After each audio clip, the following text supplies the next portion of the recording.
Barishal city corporation নির্বাচনের ফলাফল বাতিল করে ইসলামী আন্দোলন বাংলাদেশের নায়েবে আমির মুফতি সৈয়দ ফয়জুল করিমকে মেয়র ঘোষণার দাবিতে গণমিছিল ও সমাবেশ অনুষ্ঠিত হয়েছে।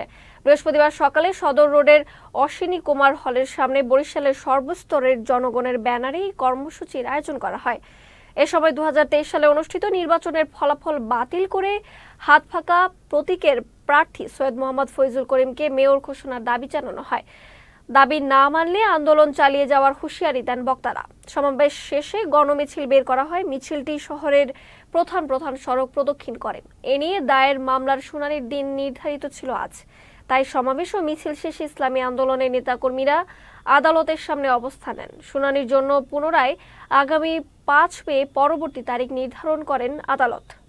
খাদেম এবং সেবক হিসাবে জনগণের দাবির পরিপ্রেক্ষিতে মুফতি সৈয়দ মোহাম্মদ ফয়জুল করিম এই বিজ্ঞ আদালতে নির্বাচনী মামলা দায়ের করেন, যার নাম্বার 2/2025। সেই মামলাটি আজকে আদেশের জন্য ছিল।